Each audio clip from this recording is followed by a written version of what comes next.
You are now listening to the War Report Podcast Network. What's up, everybody? Welcome back to the College Loop Podcast, episode 108 of the College Loop Podcast, and the second day of our Gameday Special. And I just realized everybody's muted on my end. But Tarr, usually I start with you, but Colin, how are you doing, buddy? Welcome back to the land of the living. Yeah, I'm doing good. Fell off the face of the earth for about a month, but we're back on the loop, and I'm excited to talk ball. You know, season's coming up. Let's get right into it. All right, Colin, you want to go and tell the people the good news? I am now a full-time member of the College Loop. Let's go, baby. Let's go. Yeah, intern no more. We're here to stay, so I'm excited. Right. That was a no-brainer decision on our end, Colin. We're happy to have you. Daniel Locke, you doing all right today before we get to the man of the hour? Oh, yeah. Busy day. I attended Hugh Freeze's presser this morning at 11 and have been working nonstop all day. But, excited to be here. A little tired, but, just that's life now, man.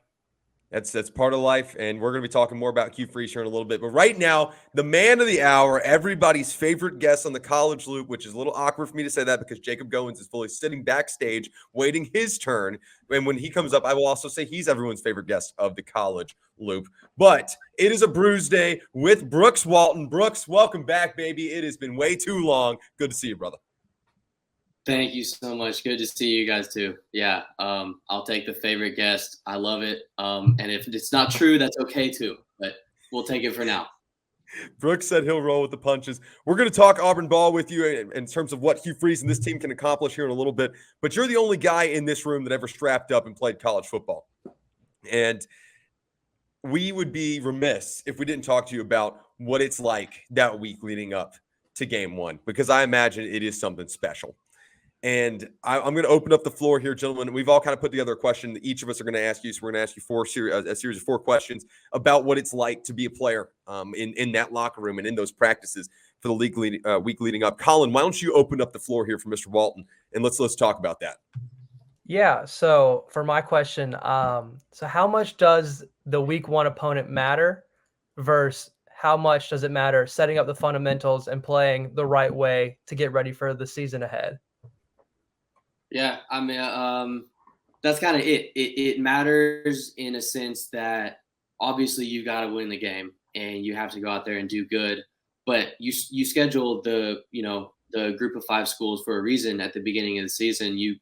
It's not as if you're looking over these teams at all, but you need to have a chance to go out there and kind of figure out what your team really can do all together. And it's so different than practice, right? I mean, like, in practice, people know each other so well, and we're running the same stuff over and over and over. And you can only practice so much against yourself. You hear that all the time from all the talking heads everywhere, like, oh, they're ready to hit other people. But it's true. Like, you can only learn so much. And then, yeah, a team like UMass, I mean, good for them. They've got a game under their belt already, right? So they've got kind of the jitters and everything. And a lot of it is just kind of the game day feel. And I know the coaches go through who's going to call what, and, their kind of flow during the game and everything too. It's their first game of the season also. I mean, they've been doing it for many more years than the players have, but it all kind of fits together. Of course, the first game matters. Of course, you need to win it. You want to win it. But it is just as important to be able to sit there and say, okay, we have our personnel packages right. We have our game flow right. We have, the lines picking up who they need to pick up, the quarterbacks reading who they need to read. Like, it's an extension of practice, and you want to take all the good things you've done in practice and you've seen, and you hope that those are the ones that translate out there on the field. And if not, then start right back again the next week. Daniel, your question really expanded on what Colin just asked, actually. So I'm going to let you grab this one next because I think these flow together quite nicely, my friend. Sure. So obviously, Brooks, one way a lot of people will open up the season is, 2 top 5 teams or something crazy like that. Or like a few years ago when Auburn played Oregon and Dallas week 1. So that's certainly one way to do it. So kind of like, what's the key to not overlooking an opponent who like just doesn't seem overly exciting, like a UMass or a Mercer Bears or an Akron Zips, and kind of just getting past who you're playing and just kind of staying focused on the task at hand. Yeah, it's kind of if you're winning at halftime, your high school coach would say like, oh, it's 0-0, right? You've got to treat it like it's dead even.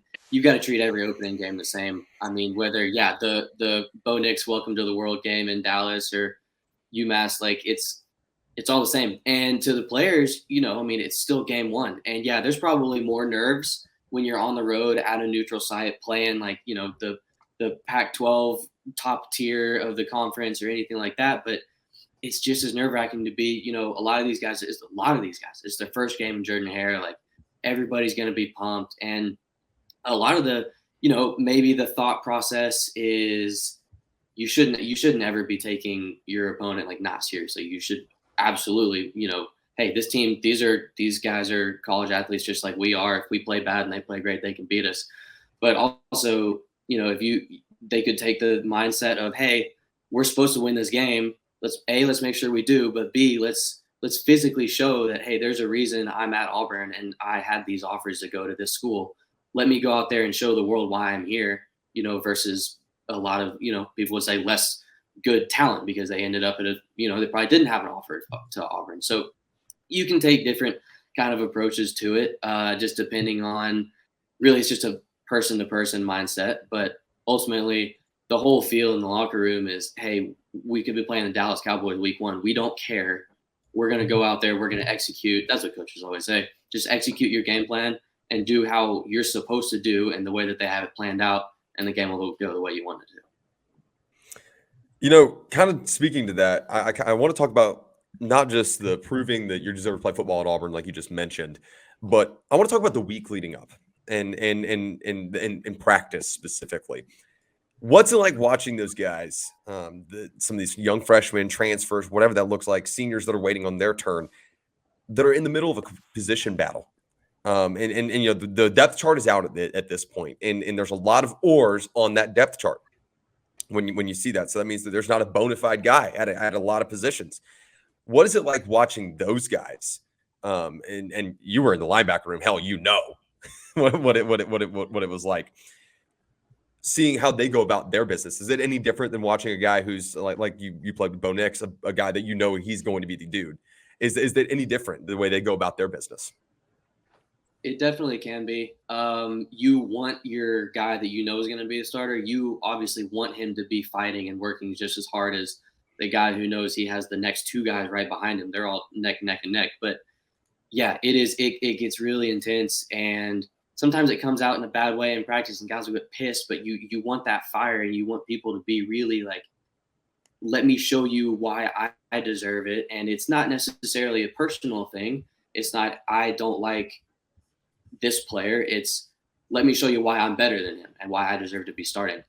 And so you do get some really, really fun matchups and you get people going back and forth and you spend all your time with these guys. And so 95% of the time, everybody in your room you're friends with, whether you're fighting with them for a position spot or not, right? So that whole dynamic of it can turn into a really professional atmosphere of, I like you as a person, you are my friend, I want you to do well, I want to do better than you. And by me doing better than you, it makes you better, and then we just keep fighting with each other all the way up. That's what you want it to work out. Every once in a while it doesn't. You kind of get the sex on the team of, half these guys think that so-and-so should be quarterback, half the guys think so-and-so. And it is what it is. I mean, it happens. A lot of friendship has to do with that or whatever it might be. But ultimately, even if something like that happens, when we ended up declaring Bo as the quarterback, since we were talking about him, you've got to see the whole team hop behind him. And you've got to see all the quarterbacks that he beat out or, Peyton now, you've got to see everybody step in and say, hey, okay, you're going to be the starter week one. And if they pull you for any reason, let me step in. You want to see Robbie be like, all right, I'll step in. I'll do great. Let me not give Coach Freeze a reason to pull me back out. And so that's kind of how you have to approach it if you end up being that number two guy. Dylan, I think you were going to go in an interesting different direction here. Let's hear it. Yeah, so Brooks, you had the opportunity to play during a coaching change. What's the vibe going into a new season, a new era, a new culture change for the Auburn Tigers. So you went from Gus Malzahn to Mr. Potato Head, and now this team is moving from Toy Story 4 to the Hugh Freeze tenure. So what's the mindset in the locker room, knowing that you're playing under a new staff and ultimately a new team, because the whole team has been just reset? Yeah, it is a whole completely new team, which is great and fantastic. It is probably more exciting than even it would be if we're going into, year 3 of Coach Freeze. It just, because you really have nothing to base it off of. There's no, oh, well, last year we ended up at 8-5 with whoever it was, right? It's absolutely sky's the limit. There's no reason to say, hey, we're not going to go 12-0 at the beginning of the year. And so as exciting as a week 1 is, regardless of who we're playing, where we're playing, who the coach is, all of that, that's always great. And then you bring in the new coach. Everybody kind of has a new routine now because of the way Coach Freeze is running practice and the way the game weeks are going. So everything just feels super fresh. You don't have the kind of, not monotony, but you fall into, your routine, and it's nice and it's good to have a routine, but coming in new, everybody's excited. Everybody's just hyped up. Adrenaline's going through the roof. The coaches feel it too. The strength staff feels it too. This is their first home game. And so everybody is just like, it's going to be really, really great. I'm really jealous of those guys. You heard it here first, people. Brooks Walton says there's no reason you should not be saying Auburn's going 15-0 this season because it's game 1. There's no reason we should not be saying this, per Brooks Walton. That's exactly what I heard. Dylan, yes, such a way to spin zone things. Brooks, I'm in content creation. I'm gonna bring this to the 2023 team. Now we're going to talk some ball now, but thank you for giving us some insight here, because like I said, you had a privilege that the 4 of us were not afforded. Being good at football is probably one of them. And then you went and got your degree in aerospace too. So clearly brain cells is another one. Good for you. Let's talk about the 2023 roster and the first year of Hugh Freeze. Going into this game against UMass, you mentioned they've already got a game under their belt, kind of got the yips out of their way. They had a true road game under their belt at this point, and an season opening victory for the first time in like maybe ever. I know there's a year. I was joking, but what do you want to see from this year's team? Let's start, and I'll start with the defensive side of the ball, and kind of let these guys around me kind of pick your brain elsewhere. But from this Auburn defense in game 1, since this is where you kind of found yourself throughout your time at Auburn, what do you want to see from these guys in terms of 4 quarters of football on Saturday? Yeah, it's just depending on how the game goes, but you really, number one, you will see like just energy and flying to the ball. Every defensive coach in the country is going to tell you that. Like if you can give them 11 guys that play hard, run to the ball, that they're going to work with that. And then so you have to see energy, you have to see excitement. And then, the 11 players swarming to the ball. You also got to see communication. That's one of the big things you notice when you're watching college football versus pro football. Like pros, they never leave anybody wide open. And anytime that happens, just a miscommunication, right? And so you get that with college a little bit more. You get guys that are more inexperienced. Forget, a safety getting the guy to cover a guy over the middle and he's wide open for a 50-yard touchdown. Little things like just gap assignment up front, right? If you're watching the play and some big run pops, you're like, well, why'd that happen? And then they show the instant replay and you see 3 guys filling the same hole like we did a couple of times, like in the spring game. That's a lack of knowing your job. It's not necessarily a lack of reps. The coaches are going to make sure you get the reps, but that's how it shows up on defense. It's energy and there's communication. And then after you get that, you can get, like pre-snap movement changes, guys understanding, hey, if they motion the slot across, this is what we're going to do. And if you see the whole defense all on the same page, they're all going to be calling out something, everybody moving at the same time. That's a really, really good sign that, hey, they're locked in. They got the game plan down and everybody knows this new defense that they've been learning. And then if you were to go further into the game, say we're beating UMass pretty well, we start to bring in the second string guys. That's where you want to see depth, right? That's where you want to see the same things you've seen up front. You want to see these second stringers say, hey, now's my chance. I'm going to bring 100% energy. I'm going to be flying around. If I make a mistake, I'm going to be doing it 100%. And you still want to see all the communication. You don't want there to be a big drop off because hopefully if we play well, we'll end up getting a fairly big lead. Second stringers come in, you get to see that, and the coaches will get to see some live reps too. I love that answer. Boys, floor is open. Colin, Daniel, Dylan, fire away what we've got, Mr. Walton.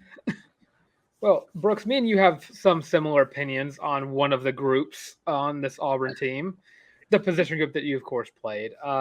So what are you looking forward to for this linebacker core? I mean, right now, the starters are Austin Keys, which we all expected to see, but his right-hand man in this formation. And, also, what's your favorite defensive formation, might I ask?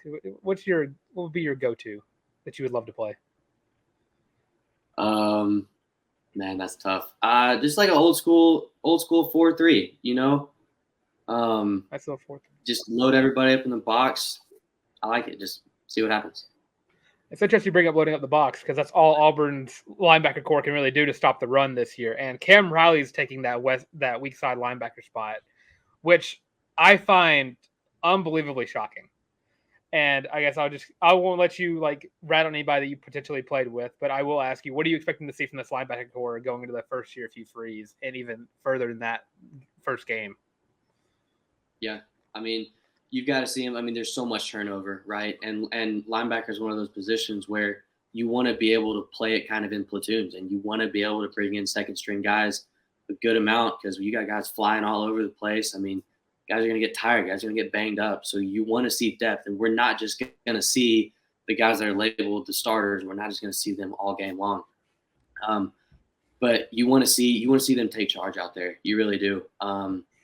It depends on exactly how they want the defense to run, but I mean, any defense will run through the linebackers, and you've got to see them out there making the right adjustments. Telling guys where to go.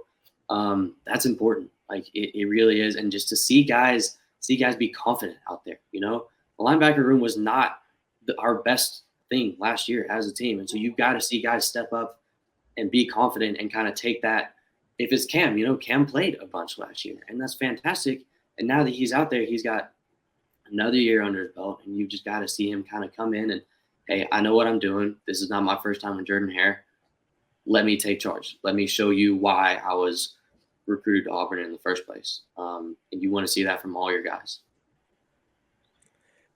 Dylan, you want to go ahead and address the elephant in the room before Daniel and Colin get to jump in on this one, because all three of us are playing nose goes about not wanting to talk about this yet. Oh, I love talking about this because there's a little tangent I can always take with my favorite player on the team, potentially Robbie Ashford. That's crazy because Brooks Walton's not on the team anymore, so I don't have a favorite player. I mean, that's Wow. the downfall of that right now.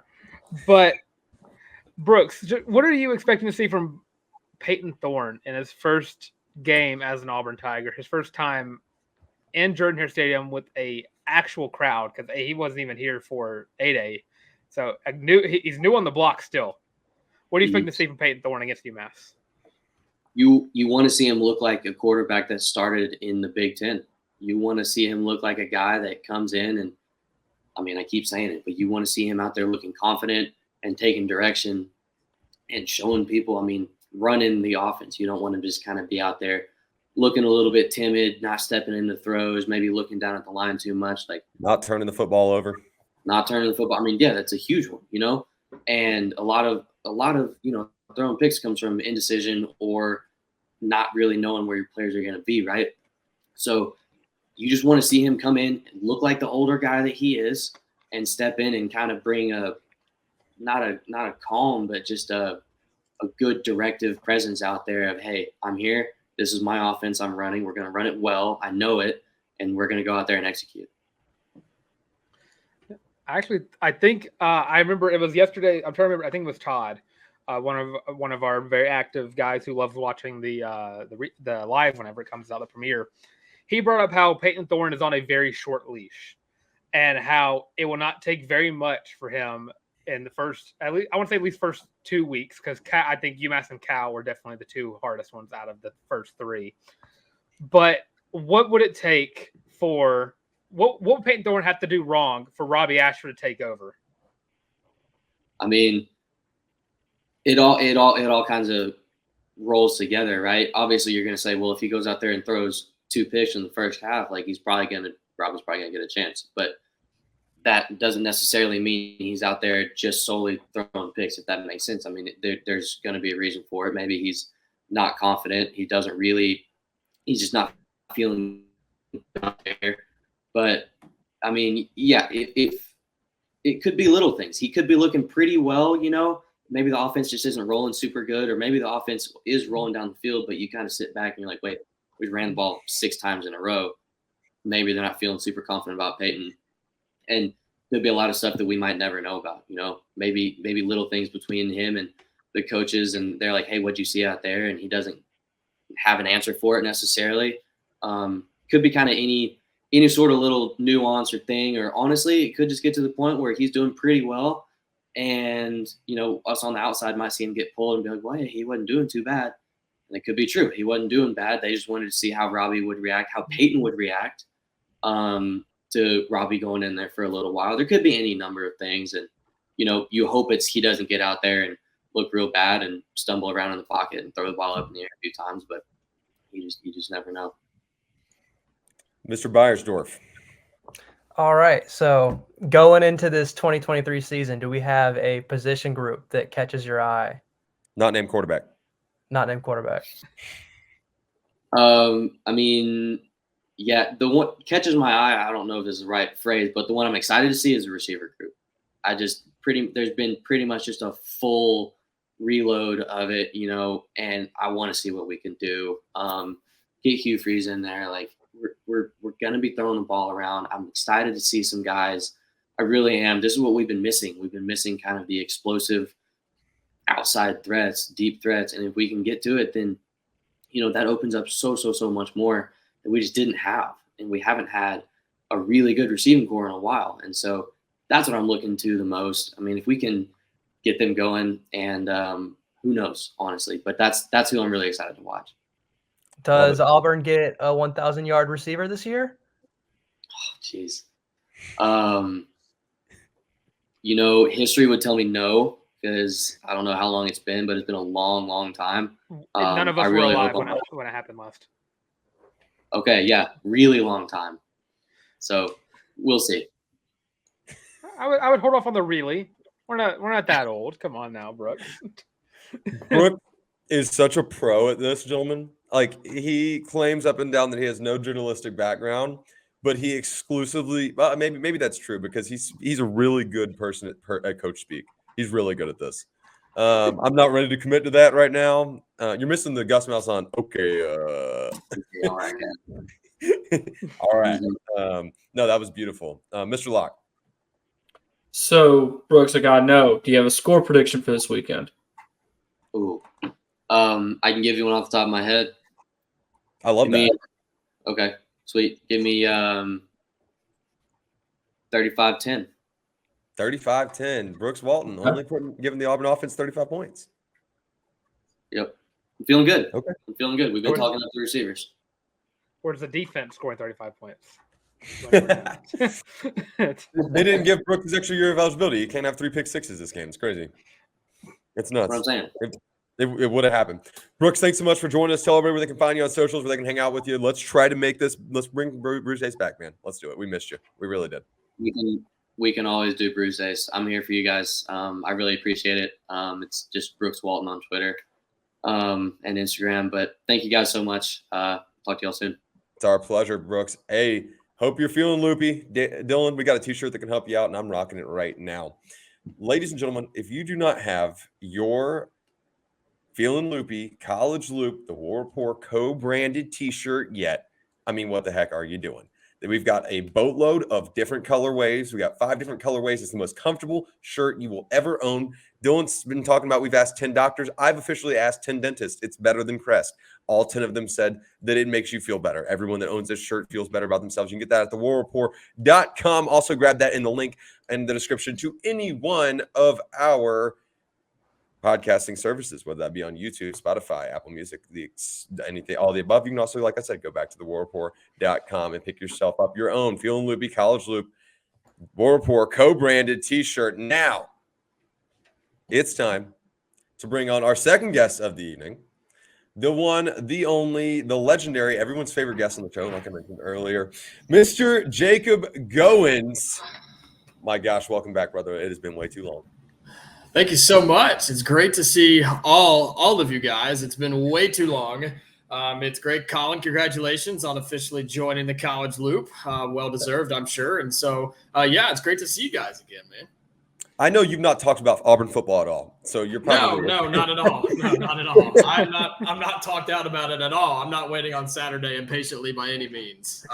No, it's officially game week, right? It's game week and talking season's over. We finally have actual football to talk about. And guys, we were cutting it close on over on ESPN 106.7. We were getting down to the nitty gritty on what conversations we could just stir up out of nowhere. So ready for game week. When we feel that over here, not just at the College Loop, but at the War Report Podcast Network, we feel that. Yeah, I know you guys get it. So it's exciting to finally have some football to talk about coming up on Saturday. Well, let's talk ball then, Goins. And we're going to run around the clock here, kind of off the dome for all of us, just kind of picking your brain. I'm going to open it up here with the depth chart. That's actually news, new stuff, new content to talk about today. Thank Jesus. Thank you, Hugh Freeze. Even though you are self-proclaimed anti-depth chart, I think that's what he said today.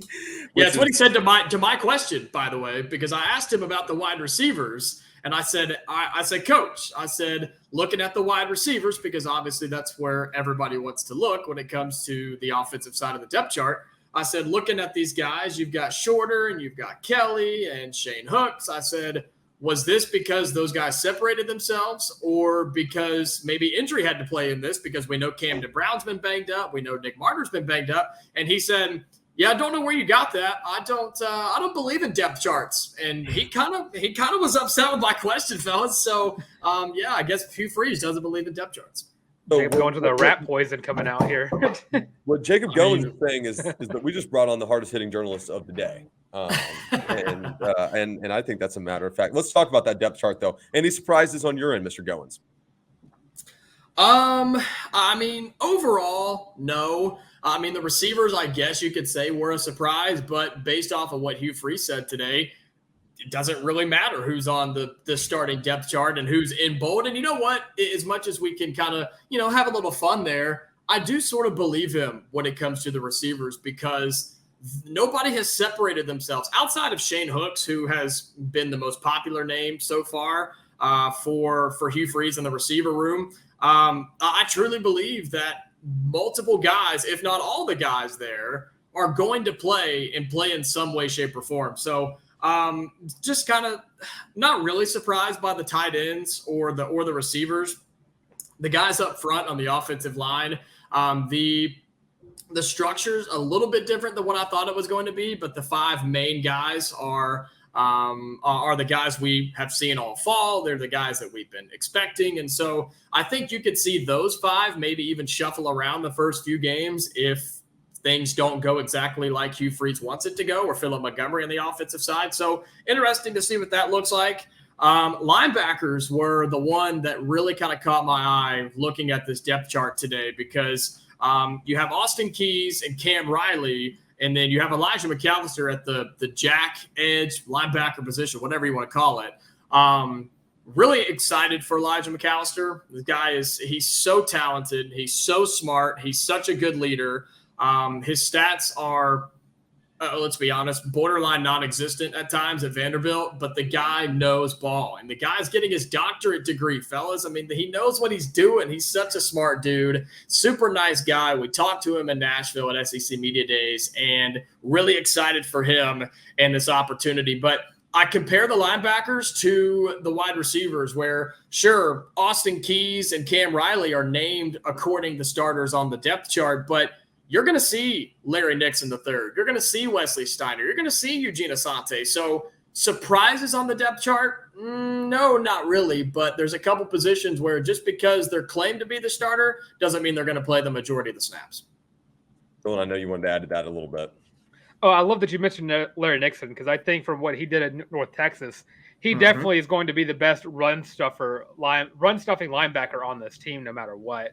And I think that it's just – I was shocked that Cam Riley got the nod at the weak side linebacker. I thought it was going to be Austin Keys and Larry Nixon just to add that extra role of a guy who can cover the pass and someone who can stop the run. I think that would have meshed very well together. And I was kind of shocked to see even Eugene Asante, a guy that I thought we've heard a lot of great things about Asante this Right. past, fall camp as well. But again, I think they're all going to play, and I think they're all going to have a significant role. And just because somebody starts on Saturday against UMass doesn't mean that same person's going to start against Cal in week 2. Doesn't mean they're going to start week 4 on the road at Texas A&M, right? So I think that's while it could be seen as a weakness in the linebacker room or the receiver room or even on the defensive line, it's also a strength because you have those 3 games against UMass, Cal, and Samford before you go to Aggieland to kind of work some things out and figure out who are your guys before you play SEC ball. Yeah, and I'm glad you brought up Elijah McAllister as well to jack position because I also saw the jack position. I was running down. I was like, so I went straight to the jack. Whenever I looked at I was like, oh, is Keldrick Falk going to start? I was wondering if he got the nod. And I went down. I was like, Steven Singh's the 5th. Okay, he's been popping off. Jalen McLeod. Okay, dealing with injuries. Where's Falk? And I realized he actually got moved to defensive end, which I thought was a little surprising. But I guess that kind of gives him the better chance at earning a starting job later on. Because Nasili Kite got a lot of praise during the spring camp, but he's been fairly quiet from what I've been hearing during the fall camp because I haven't really heard a lot about him.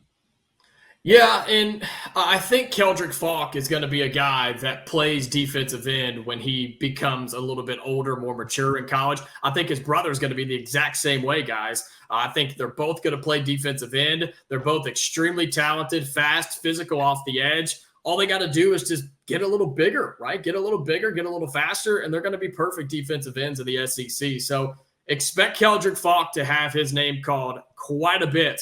Whether it's on the radio broadcast or on the TV, you're going to hear Keldrick Falk's name quite a bit this fall on the defensive side. I do have a joke question for you, just because I love the weird positions on any given football team. What are your thoughts on Reed Hughes beating Jacob Quattlebaum for the long snapper position? How about that, right? It's so funny you bring that up because on Monday in Hugh Freeze's presser, everybody got the depth chart and everybody's flipping to it, right? Trying to get there and see what's going on. And I can't remember who it was. Somebody on the Auburn beat, they were like, breaking news, Quattlebaum got beat out. Was it Stoltz? Okay, yeah. I couldn't remember who said it, but that feels like a Stoltz comment, yeah. It does. And everybody was like, what? It's like the senior got beat out at long snapper, the guy who's been doing it for centuries. And yeah, how about that? Got beat out there at the long snapper. Now, was that the truth or not? I don't know. I guess we'll find out on Saturday. Long snapper U strikes again. In my head canon, I like to think that Hugh just completely forgot to just like change the Excel sheet on that part. Very well could be. Yeah, very well could be. That feels plausible. I feel like, I don't know, this is just all speculation and all vibes, but Hugh Freeze being an Excel wizard doesn't feel like it fits. So I don't know. It just didn't track to me. Colin, I know you're ready to talk, so I'm going to let you go for it. I mean, yeah. So I guess I'll just steal Daniel's question and ask about this running backs room. UMass week 1, is it obvious that Jarquez Hunter is going to be this leading rusher, or are we going to see someone else come in and step up? Well, sorry, Daniel. Hate that he asked that question in front of you, but I can't believe it. I love you, Daniel. Well, look, man, you're a little too comfortable around here.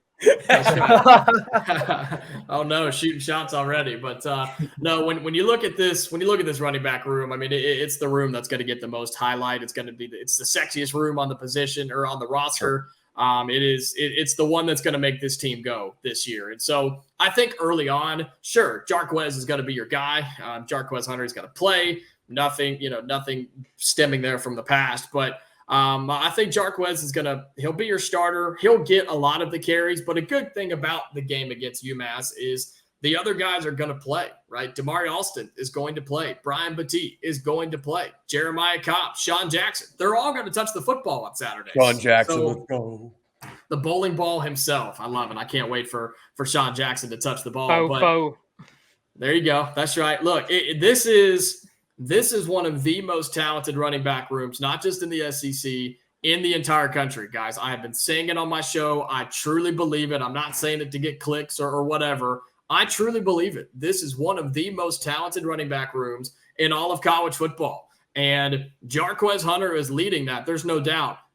But I'm telling you, by the end of this thing, whether it's this year or early next year, I said it literally on my show today, Damari Alston will be one of the best running backs, top 15, top 10, top 20, in that range of Auburn running backs that have ever been on the plains. I just Turn me up, I truly believe it. I really, really do. Swear on my life, I believe Come it. on, Because man. you look at him run, man. He's only 5'9", 209 pounds. He's a big guy. He's a stocky guy.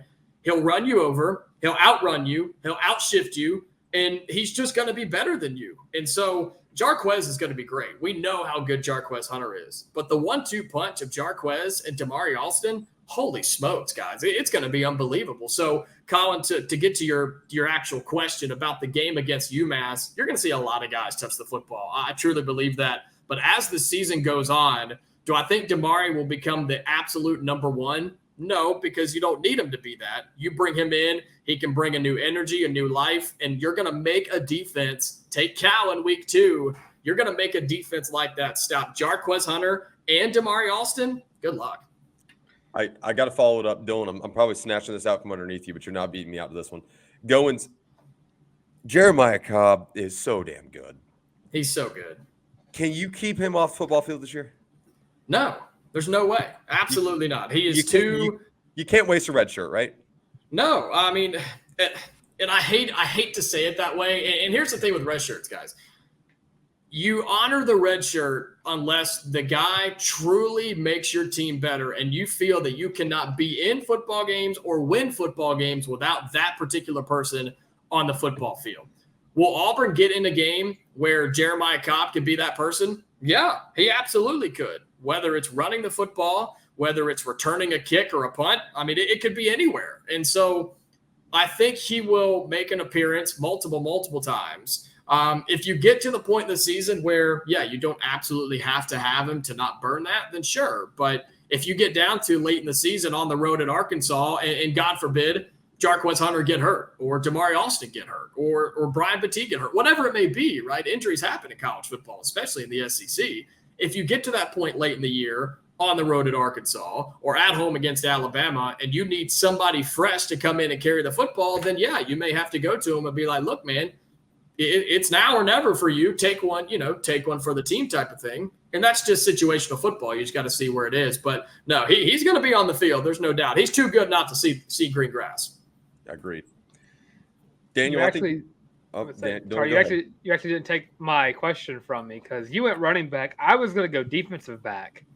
Okay. Because I've been excited about how this DB room is going to look. And Tarr, I'm not going to talk about your boy Kyan Lee. I'm going to talk about Champ Anthony, a guy who has won the backup job behind Nehemiah Pritchett, the guy from Tyler Junior College who we've been talking about as a very annoying defender. I think he's like Caleb Jones in basketball level defender. And Tarr knows exactly what I mean by that. Just an annoying, get in your face. I've ever experienced. He's on the shorter side, on the smaller side, but dude's annoying, and I'm really excited to see him. But Goins, just what? I guess I'll just broaden it. What defensive back are you most excited to see? Not just either this season or just versus UMass itself. Well, look, Champ Anthony is going to be a really good one, guys. He's a sophomore. He's just an exciting player to watch. He brings a high level of energy, like you said. He's a pest on defense, right? That's a basketball term a lot of times, but he's a guy that when he walks on the field and you have to go up against him, he's going to frustrate you and he's going to be in your grill nonstop. And I think he's going to bring a lot of energy to this team, and maybe not early on, but I think down the road in the season, you could see it where when Nehemiah Pritchett maybe isn't on the field and he steps in, almost no drop off. It's going to take a little bit to get there, but that's what you're looking for when you're backups in the Southeastern Conference, right? That's what has made Georgia, Alabama, LSU even at times. That's what makes those teams so good is when the starters come off the field and the second and third strings on, there's little to no drop off. I think that's what Champ Anthony will bring you later in this season and then down the road if he's not a starter or even if he is a starter. So excited about him, but guys, the back end of this defense is just unbelievable. There are 6 or 7 guys. I truly believe this. There are 6 or 7 guys that will be playing on Sunday with the NFL patch on their jersey. I believe that. He's cooking right now. He's cooking right now.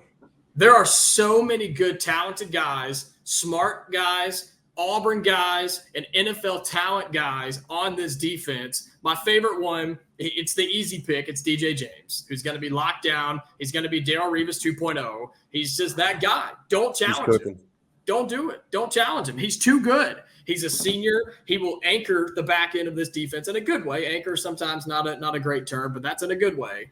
So I look at DJ James. You look at the starters from the depth chart. I got to print it out right here. Keontae Scott really excites me. But some of the guys that aren't in bold on this depth chart, how about Donovan Kaufman? Right? How about a guy that maybe hasn't truly made a name for himself yet, but has a really high ceiling and potential to do that this fall if the defense can get opened up, and if the front guys maybe struggle early on to stop the run or can't get pressure on the quarterback, and look at a guy like Donovan Kaufman to make up for it.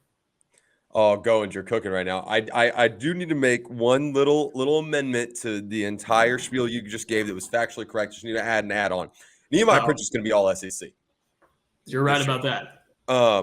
That dude, I don't think that enough people, and I've said it, if I've said it one time, I've said it a million on this show. Not enough people have given him the credit that he is due for how much better he got when Auburn fired Brian Harsin. As a statement of fact, that dude was locked down. And we all know about DJ James. I agree with you. Donovan Kaufman, high ceiling guy. I mean, you look, this entire DB room is exhilarating. Truthfully, I mean, I'm a Jalen Simpson in there too. Don't forget him. Simp. I'm sorry, Simp. I almost forgot about you. That's not even fair. I mean, I'm a Kyle Lee truther. That's my dog. That guy's going to play on Sundays. It's going to take him 3 years to do it. Yep. I'm really, really excited about this. I'm going to let Daniel talk since we've tried to block him from talking 5 times in a row now. And I love you, Daniel. I hope you know that. Colin stole your question. You're getting bullied right now. This is unreal. I'm going to open this one up to you. I'm sorry, buddy. Well, unfortunately, I'm quite used to disrespect around here. It just seems to be the way it goes. So I respect you, Daniel. I respect you. I know you do. But maybe the other people in there need some etiquette class or something. Daniel said, it's all jokes here. I feel like Colin, you weren't an intern very long ago. Like, damn, this guy's a dick. But no, it's not like that at all. It's all love here. So Jacob, one thing I was kind of advocating for last night is that, or when we were recording the Monday show, which came out today, when we were or whenever that came out, I don't even know.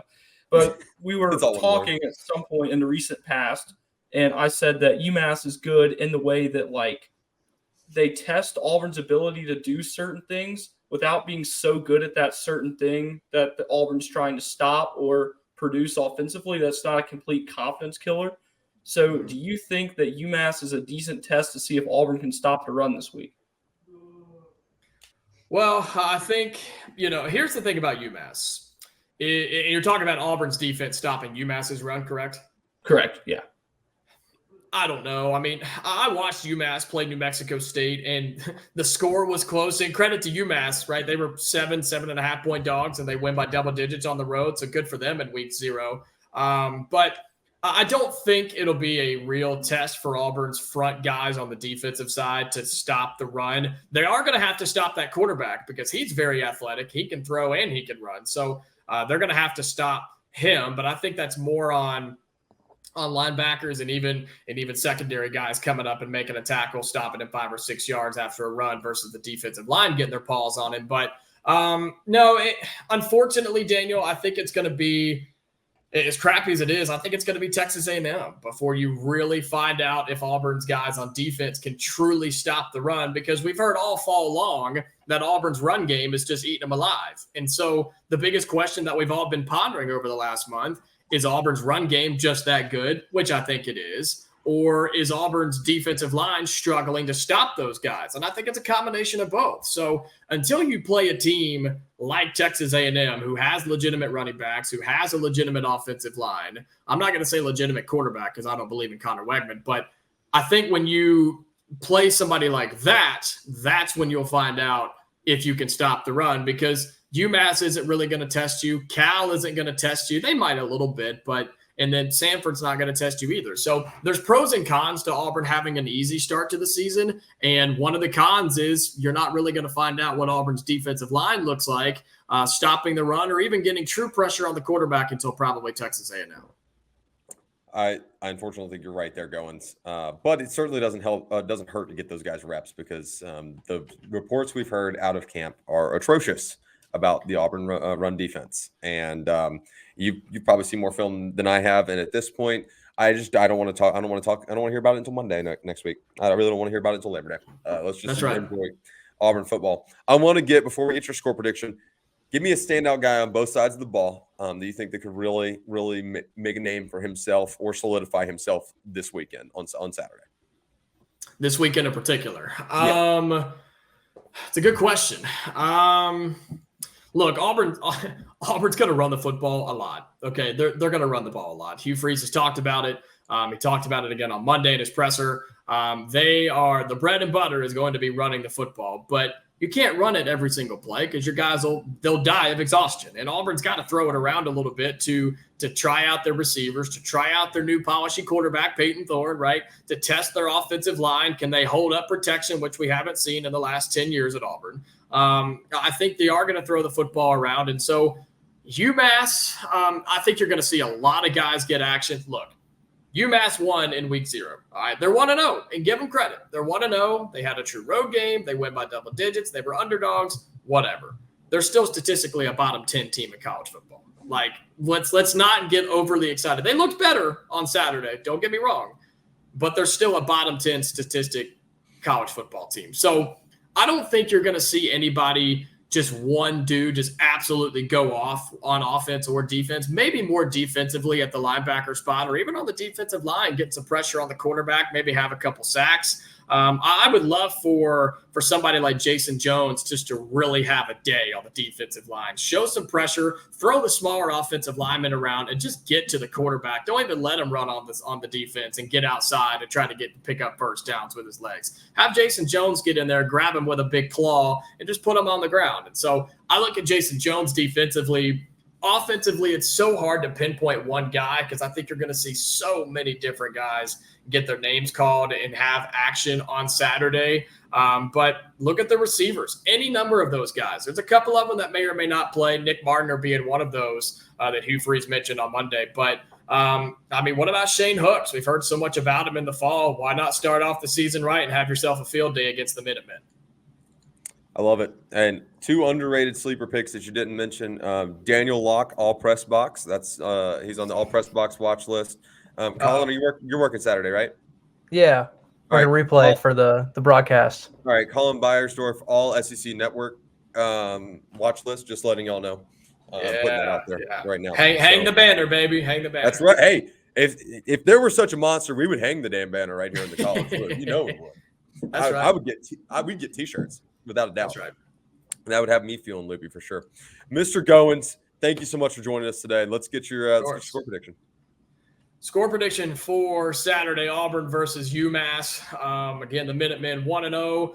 They took a trip to New Mexico. They dealt with the Western Heat, but they have never dealt with the Alabama Heat, boys, and they are going to struggle big time. I have Auburn, maybe a slow start, right? But I don't think it's going to last super, super long. I think Peyton Thorne has a good day. I think Auburn has 300-plus yards on the ground. I think the defense will put some pressure on the quarterbacks, and I'm going to go – say 42-7 Auburn. 42-7 Auburn. Tell everybody where they can find you, love you, and support you. Appreciate the opportunity, guys. Always a blast jumping on with all of you now. And it seems like you guys just grow every time I get on here. So congratulations for that. You guys are doing a fantastic job. You can listen to me Monday through Friday, 2 to 4 on ESPN 106.7. That is ESPNAU.com online as well. And the ESPN 106.7 app. I host a show called On the Line from 2 to 4 Central Time. Again, that's every single weekday, including Labor Day, the Monday after the Auburn UMass game. The office is closed, but we'll be on the air talking Auburn UMass and recapping that. So go find it, ESPN 106.7 in the Auburn and Palaika area, or if you're outside of that or at work and in the car, whatever you want to do, ESPNAU.com. And you can listen if you really, really want to. My high school broadcast, I call for Lee Scott Academy. We are off and running 1-0, are the Lee Scott Warriors, defending state champions. Lost 18 seniors off that team last year, so got a lot of ground to make up there. But they're 1-0, and they get underway week 3 now against Monroe on Friday night at Judd Scott Field over at Lee Scott Academy. So that's on AU 100, which is 100.3 on your radio dial, or AU100FM.com. Pregame 6:30, kickoff at 7 this coming Friday night, Lee Scott football on AU 100. And folks, if you've not listened to Jacob Goins' college football game, I got to listen a little bit on Friday. You absolutely should. Dude is just a natural talent. Thank you so much for joining us today, Goins. I'm going to throw you off the screen. We're going to see if Daniel or Colin are ready for their first ad read. So we're going to see how this goes. Buckle up. Oh, all right. Good luck. Hey, it takes practice. You guys are going to do great. Thanks, Goins. See you soon, buddy. Appreciate it, fellas. All right, gentlemen. Excellent show. We had both Brooks Walton and Jacob Goins on today. It's got me feeling a little loopy. Daniel and or Colin, who wants to field it? I stole from Daniel earlier. You got it. Ooh, Nope, Daniel? I got the nose goes going on. You got to do it. Colin, let's see it. Okay. All right. Tell us about the Feeling Loopy t-shirt, Colin. Dude, look at this nice blue t-shirt. Look at this nice black t-shirt. Look at this nice gray t-shirt. We have 5 different colors of the Feeling Loopy t-shirt, all for $25 on thewarreport.com. So get yourself a shirt. Football season's coming up. Rep it to the game. That's right. You can also grab that from the description, link in the description for any of our shows. Well done, Colin. Daniel, you're up next. Gentlemen, we'll start with Mr. Locke, and you tell everybody where they can find you, love you, and support you. We'll be right back at it tomorrow. Absolutely. You can find me on the Bird app, Twitter, X. Got it right on the first time. This first try this time. Sorry, it's been a long-ass day. At Daniel J. Locke. You can find my written work for 1819 News, where I'm your credentialed member of the Auburn media for that one. A lot of cool content coming out this week, or lots of cool stuff over at Sports Illustrated's Fan Nation property, the Auburn Daily, covering the Auburn Tigers. Same thing with the Atlanta Braves for Braves Today. Lots of great stuff coming out this week. Be sure to check it out. I'm very proud of it. Been putting a lot of work in. Daniel, I forgot to tell you, by the way, you got a positive comment on yesterday's show. Oh, that's wonderful. On YouTube. I'll go check it out. Eric Pearson said, Daniel, stock up on TP for the Bammer win, War Eagle. Saying someone wants you to roll tumors. They're being nice to you now. Do you know how to act? That's good. Do you know how to act to that? I'm not sure if you're familiar with that. No. Okay. Colin, tell me where they can find you, love you, and support you. Yeah, just, I'll do a Daniel. Oh, no, there. I took a little bit. But yeah, just follow the Twitter or X. Are we doing that now? Are we calling it X? We're doing both, man. Is that for real? Okay. You would know if you were here. Well, yeah. Well, follow my Twitter. It's at Beyersdorf Colin, BEYERSDORF Colin. Call whatever you want. Just don't shout out threads. I'm Harrison Tarr, at by Harrison Tarr on the Bird app, X app, whatever you want to use. I'm also at by Harrison Tarr on Threads. So make sure you like, subscribe, and ring the bell. Drop your comments. Want to hear your score predictions under today's episode for this week's game? Let's hear it. Auburn versus UMass. How many points do you think Auburn's going to win? Can they cover the spread? Huge spread, 38.5. Last time I looked. Want to get all your questions, whether that be about Peyton Thorne, about the running back room, linebacker room, whatever that is. We'll answer them right here on the show. Star-studded lineup. We have a show every single day this week, except for game day, because we'll all be at the game.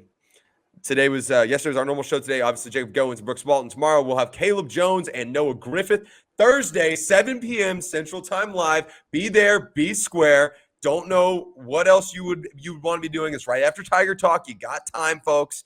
We'll have Jacob Hillman, the Up-Tempo, and the War Report, and Vince Wilford, maybe a couple of other guest appearances. Who's to say who might show up on the College Loop live stream?